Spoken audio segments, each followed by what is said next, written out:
Samajwadi party ने जब शनिवार को लोकसभा चुनाव के लिए प्रत्याशियों की एक और लिस्ट जारी की तो उसमें एक नाम ऐसा था जिस पर सभी की निगाहें टिक गई।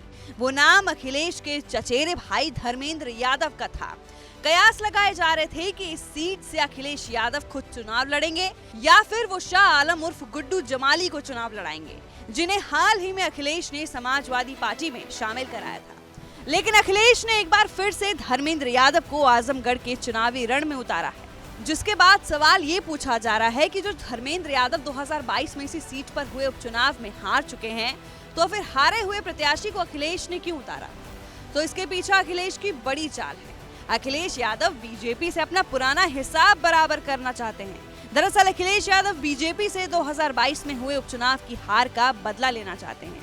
अखिलेश ने धर्मेंद्र यादव को फिर से चुनावी मैदान में उतारकर ये संकेत दे दिया है कि देखो, बीजेपी का प्रत्याशी भी वही है, सपा का प्रत्याशी भी वही है और चुनावी मैदान भी आजमगढ़ का है।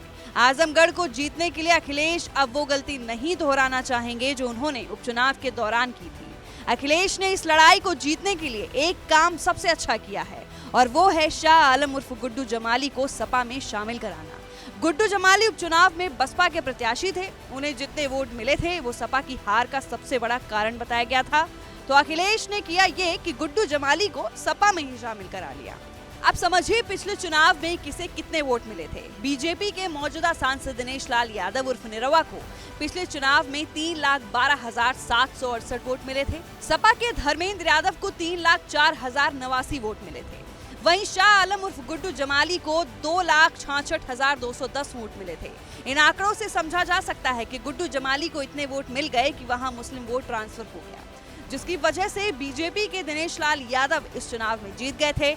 हालांकि धर्मेंद्र यादव और निरहुआ के बीच जीत का अंतर ज्यादा नहीं था।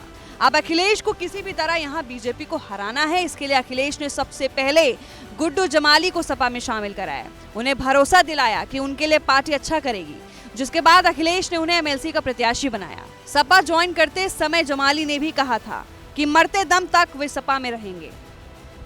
अब ऐसे में धर्मेंद्र यादव आजमगढ़ से ताल ठोक रहे हैं। उनके लिए अब गुड्डू जमाली वहां जाकर उनके लिए धुआंधार प्रचार करेंगे और सपा की जीत के लिए प्लान बनाएंगे। मतलब साफ है कि बीजेपी को हराने के लिए अखिलेश ने होमवर्क पूरा कर लिया है। वो धर्मेंद्र यादव के हाथों निरहुआ को हराकर अपनी पुरानी हार का बदला लेंगे।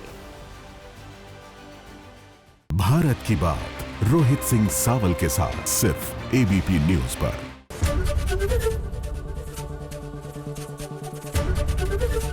एबीपी गंगा, खबर आपकी, जुबान आपकी।